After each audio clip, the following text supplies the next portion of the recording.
પછી કોઈનો ઉદ્ધાર નથી. જે તમે સત્સંગમાં લીન છો, જે તમે ધૂનમાં લીન છો, તમે રામદેવજી મહારાજમાં કે કોઈ પણ દેવી દેવતાને માનતા હોય તે આ બધાને આનંદથી માન્યા જ કરવાનું. બાપ જો ને તમે પ્રહલાદનો દાખલો પેલો મારે ન દેવાય, હું તો કથાની સીટમાં છું, હજી તો લોકાભિરામ આપણે ચાલુ કરવું છે, બરોબર? એટલે આપણે 2 ઘડી હનુમાન ચાલીસા પણ કરશું, ત્યારબાદ આપણી શરૂઆત થશે, મંગલાચરણ થશે, આપણે એકાદી 2 ધૂન ગાશું અને પછી આપણું પ્રવચન. પણ એક યાદ રાખવાનું, હે માતાઓ બહેનો, અને જોડિયાને પણ આવી શકાય, કોને કયું ન આવે, એકલા ગોપીઓ આવે એવું નહીં, પણ જેને ઘરે પોતાનો પુરુષ હાજર હોય, હા, એ 2 માણસો પણ પૂજામાં બેસી શકે, આવવાનું. અને આપણી પાસે દેવ ક્યાં થોડા છે, હિન્દુસ્તાનમાં દેવની કોઈ ટાઈમ નથી બાપુ. એટલે આવવાનું, બધાને પોતાનો દેવ એક એક મળી જવાનો. ઘરેથી 2 થાળી લાવવાની, 1 ઘીની બત્તી લાવવાની, વાત 2 અગરબત્તી લાવવાની, ઘરેથી જ પાણીનો લોટો ભરતો આવવાનો. અને અબીલ ગલાલ કંકુ ન મળે તો અહીંયા છે, આ તમારા જ ગામના છે, તમે જ લીધા છે. ઘરેથી ન મળે તો અહીંયા છે, તમે લીધા, તમારા જ છે, તમારે વાપરવાના છે. પણ અમારે આ મંડળ તમને દિવસ હાથમાં થશે, આપણો ટાઈમ પૂરો થાય ત્યારે તમને સંભળાવી દેશે કે કઈ 8 વાગે આવવાનું છે. હમણાં 7 દી મારો બાપો જરાક વહેલા જાગું, કારણ 7 દિવસમાં તમારે કામ હોય. માતાઓને બહેનો દીકરીઓને હું સમજુ છું બાપ, ઘરના કામ તો બહેનો દીકરીઓ જ કરે. એને છાણ વાહિંદા હોય, એને શિરામણ કરવા પડતા હોય, એને માલઢોરને દોવા, આ બધું હોય. પણ હમણાં થોડાક એવો તેવું બદલાવી નાખો તો આપણે 8 વાગે જો પૂજામાં તમે આવો તો અડધો કલાક આપણી પૂજા આવે, 8:30 થઈ જાય, પછી અડધો કલાક ત્યાંથી હું નીકળું, તમે ઘરે જાઓ, પાછા આવો તો 9 વાગે આપણી કથા ચાલુ થશે. આપણી કથાનો ટાઈમ છે સવારે 9 થી 12, બપોરે મધ્યાહન આરતી 12 વાગ્યાની, ત્યારબાદ બપોર પછીની આપણી કથાનો સમય છે 3 થી 6. હવે તમને એમ લાગે કે બાપુ 6 કલાક થયું ને, તો આમાં આપણો વિરામ ક્યારે? યાદ રાખવાનું, 9 વાગે કથા ચાલુ થાય તો 10:30 અંક પડશે, 10 થી 15 મિનિટ. એટલે 15 મિનિટમાં આ કામ કરતા જે ભાઈઓ હોય તમારા, એને કાંઈ હમુનમું કરવું, કોઈની વાત કરવી, બોલવું, હા, કોઈ કાંઈ લીધું હોય તેને પ્રવચન કરવું, એને 15 મિનિટનો પોરો મને આપો. પછી સાંજે કેળે એટલે આપણે રોંઢાની કથા 3 થી 6, એમાં પણ 4:30 વાગે અંક પડશે, એટલે ખાલી 10 થી 15 મિનિટનો. ક્યારેક ભાઈ અને આ લોકોને ઝપટ બોલતી હોય ને બધા તમે દેવા લેવા મિલાવી લેવું હોય તો 5-10 મિનિટ વહેલા મોડું થાય તો ક્ષમા માગું છું. કારણ કે કથા એવું નહીં માનવું કે અમુક ટાઈમ બંધ જ થઈ જાય, ચાલુ થાય. ક્યારેક આપણી વાત થોડીક લાંબી હોય તો 5 મિનિટ વહેલા મોડું થાય. હા, એટલે હે માતાઓ, હે બહેનો, હે પુરુષો, હે વડીલો, હે આગેવાનો, આ બધાને નમ્ર વિનંતી અમરદાસ બાપુની. હા, હું પીપળવા રહું છું, અમરદાસ બાપુ તરીકે નામ બોલાવે. નામ તો અમર છે પણ હવે વી તો જવાનું છે. પણ તમારા ગામની પારાયણ વાંચવી બાકી રહી ગઈ છે. ડાયાલિસિસમાંથી બેઠો થઈને તમારે વાતું કરું. હા, ડાયાલિસિસ બંધ થઈ ગઈ તો આ બધું માર્ગ બાકી છે, કાં મારીને કાં તમારે. અમારે રામાયણનો પ્રસંગ પહેલો આવવાનો છે. શું કામ? આપણે રામ ભગવાનથી ચાલુ થશે કથા, પછી તરત જ બીજે દી કૃષ્ણ અવતાર તૈયાર 1 દિવસમાં, અને ત્રીજે દી મારો રામદેવજી મહારાજ જેની તમે કથા બેહારી છે કે ત્રીજે દિવસે અજમલ રાજાનો જન્મથી ચાલુ થશે, અને આપણો ચોથે દિવસે મારો રામ જન્મ એટલે રામદેવ પીરનો જન્મ થવાનો. 5મા દિવસે આપણી કથામાં મારો રામદેવજી પરણવા કેમ જાય, કેટલા ફેરા ફરે, એ બધી પછી વાતો છે. 6ઠ્ઠા દિવસે મારો રામદેવજી મહારાજ 12 બીજ કેમ ભરે છે. જો કે આમાં તો અમુક ભક્તો પણ બેઠા હોય, 12 ઠેકાણે રામદેવજી કેમ આવ્યા, કઈ રીતે ગયા, મંડપ એટલે શું? તમારા ગામમાં તો મંડપ છે. હા, મેં વાત સાંભળી છે, હું આવ્યો નહોતો. પણ મંડપ એટલે શું? કયો મંડપ કર્યો? મંડપ ઘણા પ્રકારના હતા, આને મંડપ જ કહેવાય. આ કથાનો મંડપ છે. 5 પાંડવોએ કર્યું સૌરા મંડપ હતો, પિતૃ મોક્ષાંત હતો. પાંડુ રાજાના મોક્ષ માટે એને પણ મંડપ કર્યો. અને ત્યારબાદ નિકુળ પાતાળમાંથી મંડપ લઈ આવ્યો છે. તો મને તો એમ લાગે છે કે ધન્યવાદ એ માતાઓ બહેનો, તમારી આજે કામ કરનારા ભાઈઓને, કે ગમે ત્યાંથી રાતમાં ઊભું કરે. આમ જોવો શેષનાગની છાયા બનાવી દીધી માટે. હા, બહુ સુંદર આયોજન, બહુ સારું. ધન્યવાદ બાપ, તમને બધાને આવું આયોજન કરતા રહ્યો એવું હું બોલી શકું. બાકી સાધુ તો શું આપી શકું? સાધુ આશીર્વાદ આપે, આવું સદા સર્વદા કરતા રહ્યો. એટલે હું એ કહેવા માગું છું માતાઓ બહેનો દીકરીઓ કે આપણે કાયમ અવશ્ય આવું. આજે એટલી બહેનો માતાઓ દીકરીઓ આવ્યા છે, એટલા પુરુષો આવ્યા છે. હા, એ કાલે 5 જણાને લાવશે. અને આપણે એક હનુમાન ચાલીસાની ચોપાઈ અને એક શ્લોક હનુમાનજીને તો આપણે પહેલાં આવાહન કરવું જ પડે, પણ એ પહેલાં આપણું મંગલાચરણ ચાલુ થાય છે. કારણ કે એનો સ્વામી આવે પછી હનુમાનજી આવે, અને એ પછી મારો રામદેવજીને આપણે 3 દેવની પ્રાર્થના કરવી પડશે, ત્યારે એ આવશે.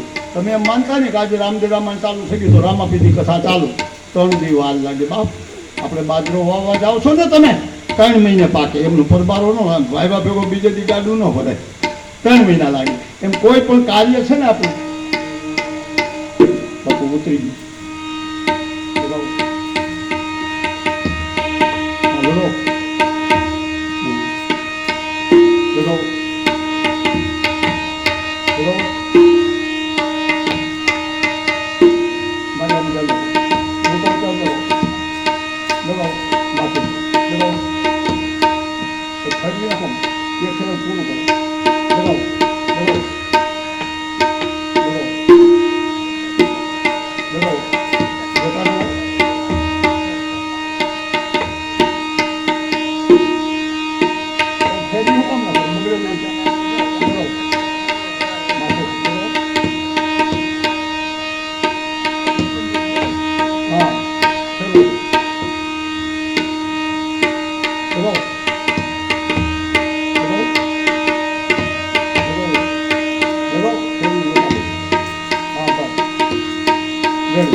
રામદેવજી મહારાજ કી. આમાં તો સમજો ને, ચડી જાય ઉતરી જાય તો મારે હમું કરવું પડે. આપણે ધ્યાન રાખો, રામદેવજી પાસે પ્રાર્થના કરવાની, હાથ સુધી ચડી ન જાવું ને ઉતરી ન જાવું. હા, આપણે યાદ રાખવાનું, આપણો ધાર્મિક કાર્ય આવે છે. અને હે ભાઈઓ, હે બહેનો, હે બાળકો, હે યુવાનો, તમારે તો એવું માનવાનું કે હું આ 7 દિવસ તો મારા ધર્મના પંથમાં પગ મૂકું છું બાપ. નહીં ચડી જાઓ કે નહીં ઉતરી જાઓ. જો આ ચડી જાય તોય મારવું પડે, ઉતરી જાય તોય મારવું પડે. સમજાય ને? આ વગેરેમાં જોવું ને અથોડી લઈ, એમાં આપણને અથોડી કોઈ મારી તો ન હતો, પણ ઉલાનું ધ્યાન રાખવું પડવાનું.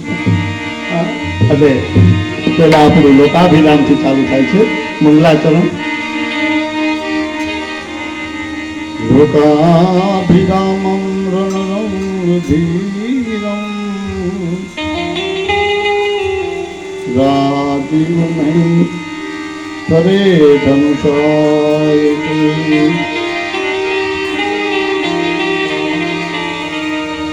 મંગલ ભવન અમંગલ હારી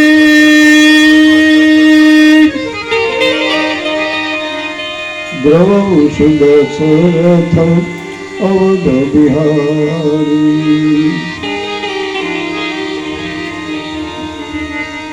जनक सुता जग जननी जानकी अतिशय प्रिय करुणा निधान की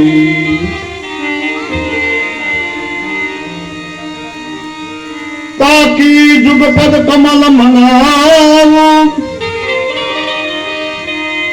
जासु कृपा निर्मल मती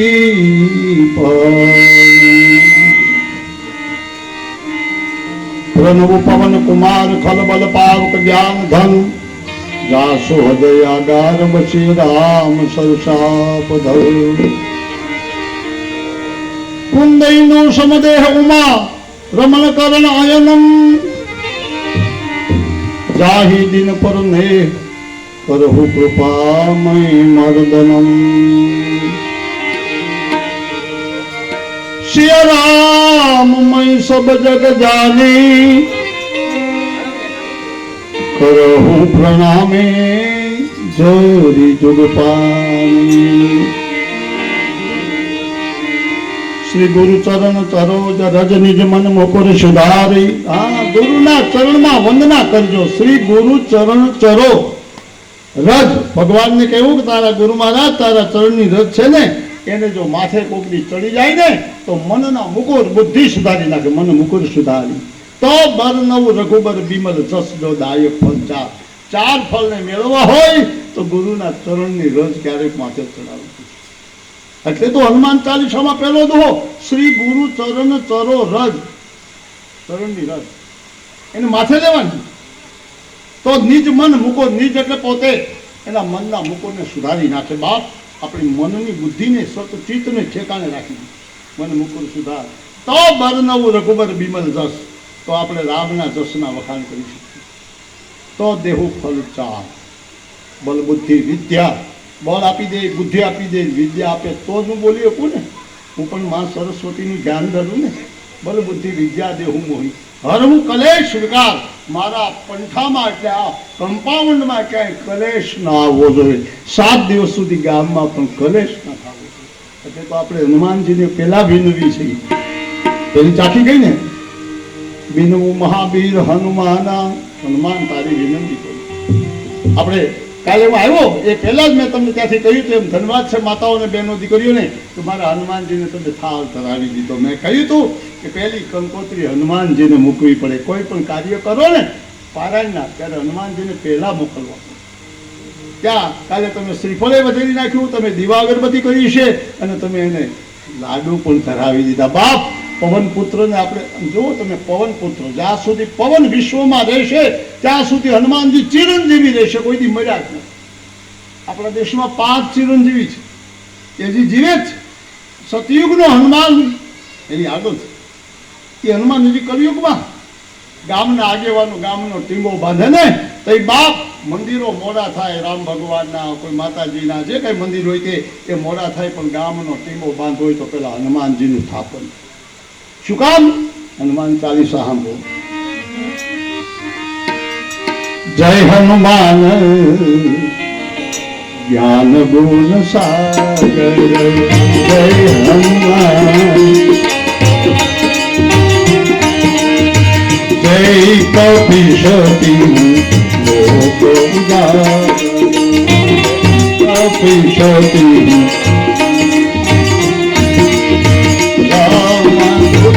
અતુલિત બલધામા,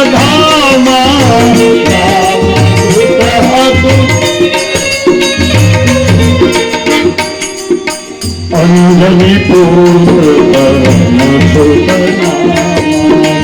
અંજની પુત્ર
Hare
શરૂઆતમાં ન વાત કરી શકું, પણ આવી સારી ધૂનો બોલાવતો તો એમાં બધા મળ્યા ધૂન બોલવા, બહેનો દીકરીઓ પુરુષો તો વડીલો બધા બોલવા મળ્યા.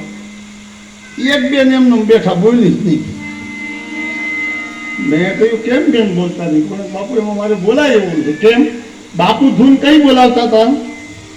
શ્રી કૃષ્ણ ગોવિંદ હરે મુરારી હે નાથ નારાયણ વાસુદેવા.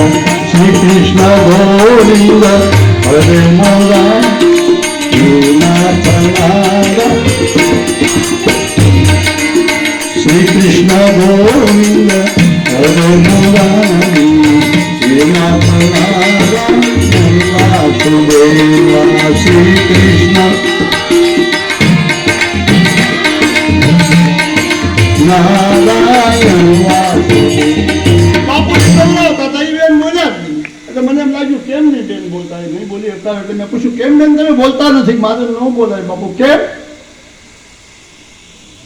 મારા ધણીનું નામ વાસુદેવ છે. આમાં કોઈના ધણીનું નામ રામ હોય તો ન બોલતા એવું કરતા નહીં, બોલજો.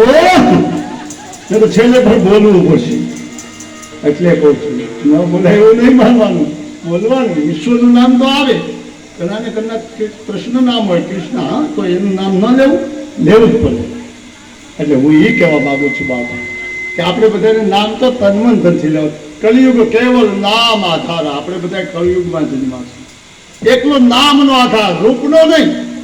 નહીં તો તમારો સાધુ બોલે પૂજા કરાવે ત્યારે રૂપના, જ્યાં ભગવાનનું ધૂપ કરે ને, ધૂપના રૂપ ને દેવના પૂજા, કાને કુંડલ ગળે હાર, સર્વદેવને કુકરું નમસ્કાર. બધા દેવને નમસ્કાર કરે, પણ હું બોલે ધૂપના રૂપ. એવું વસ્તુ મેળવો જો અવાજ કરે એ ન કરતો. અને ધૂપના રૂપ, ભગવાનનું રૂપને જો પ્રગટ કરવું હોય તો ધૂપ કરવો પડે. આપણે ધૂપ કરીએ છીએ. ધૂપના રૂપ, દેવના પૂજા, દેવોના પૂજા થાય. પછી કાને કુંડલ, ભગવાન તારા કાનમાં કુંડલ છે, ગળે હાથ છે તારા, કાને કુંડલ ગયેલા. સર્વ દેવોને કુકરું નમસ્કાર. આપણા હિન્દુ સમાજમાં એક રિવાજ છે બાપ. આદિવાસી સમાજના માણસો આપણે બેઠા છીએ એટલે કહું છું, હિન્દુ સમાજમાં એક રિવાજ છે. ગમે ત્યાં તમે ખાલી પથ્થર ભાળો અને એને કોઈ ચિંદોર સોંપડ્યો તો આપણે કોઈ નામ ભલે ન આવડતું હોય, ગામને ધાપે નીકળે અજાણ્યા છીએ આપણે, એને આ ખાલી મસ્તક તો આપણે નમાવી છીએ. આ આપણી પરંપરા છે. અને તમે બધા બોલો ને સનાતન ધર્મની જય, સનાતન ધર્મની જય. વિશ્વના સંતો પણ બોલાવે છે સનાતન. બરોબર, યાદ રાખજો. આજે એનો અર્થ નથી કરવાનો. આજે તો માતમ વાંચું. સનાતન આ કેટલા થાય? 5. આંગળી દેખાય લાગતું 5. આ કેટલા થાય? 6. સનાતન ધર્મનો અર્થ જોજો. સનાતન 5 1 6. આજની રાત્રે વિચાર કરજો, કાલે કોઈને આવડે તો જવાબ દેજો. આપણે કોણ થઈ બધા? સનાતન. તો જવાબ તો દઈ દીધો. ધર્મ અંદર છે. ધર્મ બહારને ગોતવા જવો નથી પડતો. ધર્મ મંદિરમાંથી નહીં મળે, મંદિરમાંથી સંસ્કાર મળશે. મંદિરમાં જશો ને તો દેવી દેવતાના પૂરા દર્શન કરશો, તો રાધાને કૃષ્ણને ભાવશો તો એક તો નક્કી કરો કે આની બેની જોડી ભેગી જ રહી. મંદિરમાં જાઓ તમે, રાધાજીના કૃષ્ણના મંદિરમાં જાઓ તો રાધા કૃષ્ણ હારી જો. એ કયું હમણાં નોખાય છે? આપણો વાંધો આપણી જોડી આપણા મા બાપ ભેગી કરે, પણ પછી 25 વર્ષ પછી નોખી જોડી હોય થાય ને. આ ગામમાં નહીં, આ તો અમારી બાર ગામની વાત છે. અહીંયા તો બધા બહુ ભેગા થયું છે. વિચાર કરો, રામના મંદિરમાં જાઓ તો રામની સાથે સીતાજી જોડી ભેગી કહે છે નોખી 6 ના 3 છે. આપણે કાલે જવાબ આપીશું. આજે માતમ મારે ચાલુ કરી. આ કથા કોને કરી, ક્યારે કરી, ક્યારે રામદેવજી આવ્યા, ક્યારે સનાતન ધર્મ આપણો નબળો પડ્યો, એને ક્યારે એને મજબૂત પાસો બનાવ્યો. બાપ આવડો મોટો થંભ ઉભો કરીએ આપણે મંડપનો 20-25 હાથનો, અને 50 આદમી નાળા ખેંચતા હોય તો એ ઊભો થાય. એ કરતા નાનો એવો વાહડો 50 નો ઊભો ન થાય, 4 જણાનો કરી નાખો. એટલું બધું જાડો શું કામ? એ તો મારો રામદેવજી આવે ત્યારે આ પંથ એવો જ થઈ ગયો તો વાહડા જેવો જ. બાપ એક દી ઇસ્લામી સંપ્રદાયે આ હિન્દુસ્તાનની માથે બાદશાહોના સમ્રાટોના રાજ મળ્યા ને તેથી આપણા મૂર્તિને ખંડન બંધન કરવા માંડ્યા, શિવજી મંદિર તોડવા માંડ્યા, રામજીના મંદિર પાડવા માંડ્યા. બાપ અને તેથી કબર પૂજા ચાલુ થઈ ગઈ. વિચાર કરો, જેથી જેની સત્તા આવે ત્યારે હું કરેલું નક્કી નહીં. આપણે એક ધ્યાન રાખવાનું, સત્તા, સંપત્તિ અને શક્તિ. શક્તિ એટલે આપણે જવાન હોય ને, પૂછો જવાના રહેવાનું, એનું લોહી ગરમ જ હોય. આપણે કંઈ ભાઈ ગુણને ટેકો કરીને ખાવાનું ખાઈ જાય ને નાખ્યો, એનું લોહી ગરમ છે. સત્તા, સંપત્તિ એટલે પૈસો, સત્તા એટલે આગેવાની, સત્તા, સંપત્તિ અને શક્તિ. આ 3 વસ્તુ આપણને ઈશ્વર આપે આપે આપે. કોને નથી આપી? સત્તા, સંપત્તિ ને શક્તિ આપે તો સતમાર્ગે વાપરી લેજો. બાપ યાદ રાખજો, સતમાર્ગે ન કરી વહી જવાની. સત્તા પણ વહી જાય, સંપત્તિ પણ વહી જાય અને શક્તિ વહી જાય, ગડપણ આવી જાય. બાપ અમે કોઈ બી જવાની શું? તેથી કેવી કથા વાંચતા છું, કેટલું બોલતા છું. આજે જો 74 વર્ષે એટલું બોલતા હોય તો તેથી કેવી કથા કરી. એટલે કહું છું, સત્તા, સંપત્તિ ને શક્તિ એ જો ઈશ્વર આપે ને તો સત્ય માર્ગે વાપરી લેવી. બાપ બાકી તો એક દી ઓચિંતું પણ આવી જવાનું, આવવાનું આવવાનું આવવાનું. કયા વિનાનું પણ આવશે. ઉપલો માલ થોડો થાય એટલે સમજી લેવાનું. સમજાય ને? ઉપલો માલ થોડો થાય એટલે સમજી જવાનું કે આવ્યું પેલું પગથિયું તૈયાર. તો હું તો તમને માતમ વાંચું છું. એટલે તો એક સંતે એમ જ ચાખી બનાવી. કેવી ચાખી બનાવી?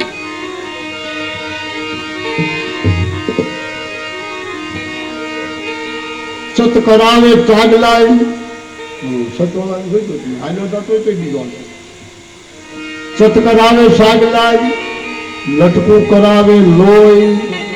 હા જવાનું જરાક લટકું કરતો એ તમને ખબર છે. હાલે તો એમ મળે તો મળે. સત કરાવે સાગલાય, લટકું કરાવે લોહી, પણ અછત મારે જેથી આંચકો તેથી બેઠું બોલાવે કોઈ. સમજાય ને? તેથી પરિસ્થિતિ નબળી મળે, ખાવાની અછત આવી જાય ને તેથી બીજાને ઘેરે જાવ તો ઓલો ઘરમાં ઘરધણી બાઈને કહી દે ઘેરે નથી, આ ક્યાંક અડધો બાજરો નહીં. સમજાય છે?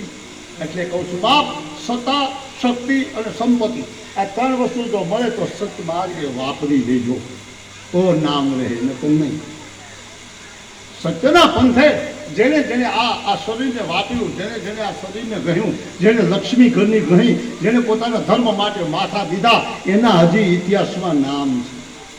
અને બાપ બધાને ધર્મપ્રેમી ભાઈઓને બધાને વિનંતી, કઈ જ્ઞાતિમાં જગદંબા નથી જન્મી. એ કઈ આપણે ગામડાના માણસ એમ લાગે કે 18 વર્ષ બાપુ, એ 84, 18 નહીં સમય આવે નામ આપું. એટલા આપણે વરણ થઈએ એમાં કઈ જ્ઞાતિમાં મહાપુરુષ નથી પાક્યો એમ કહી દઉં. એકે એક જ્ઞાતિમાં વીર પુરુષ પાક્યા છે, એકે એક જ્ઞાતિમાં જગદંબા જન્મી છે. નથી જન્મી એ તેથી સારું છે, નામ પાડી દીધા બધા માતાજીના. કે આ સમાજમાં બાપ, હિન્દુસ્તાનમાં આ કળિયુગમાં આપણે કઈ તો આ રોહિદાસ કમાર ચામડાના કુંડમાં ગંગાજી કાઢી દે. બાપ વાણિયાને ઘેરે કામ કરવા વાળી બાઈ ઈ ટરનામત લઈ આવે, વાણિયો ઘેરે રહી ગયો. હરિબેન તમે કહો બાપુ ભંગી અને બેનું તો ધૂન ગાય છે, એક કડી લઈ ગઈ. અને કેવી ધૂન! વિઠ્ઠલ વિઠ્ઠલ વિઠ્ઠલા વિઠ્ઠલા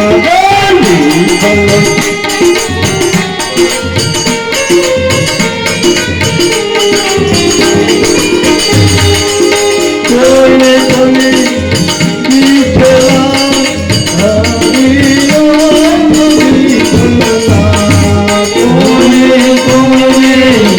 વિઠ્ઠલા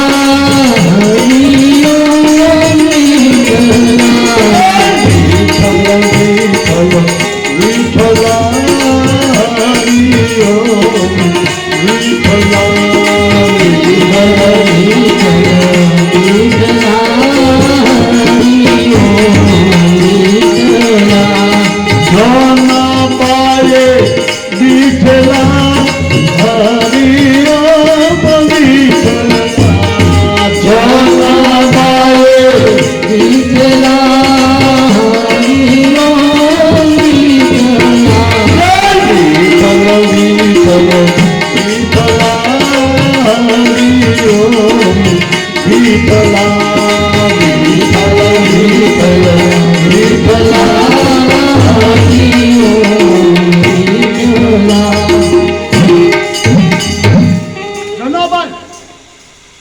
ચોખા મેળા એ લીધેલા.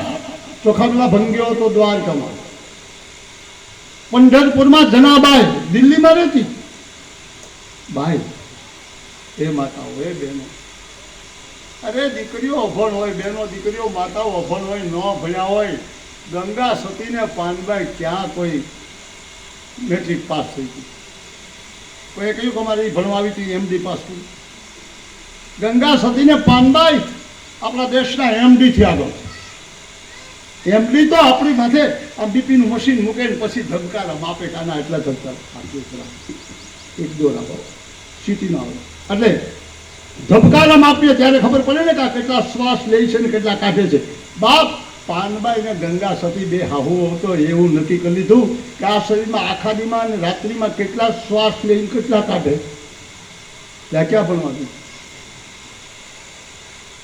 કોઈ કહ્યું કે અમારા ગામમાં ગંગાબાઈ ભણવા આવતા ત્યારે કોઈ શાળા હતી? એને બદલે ગંગા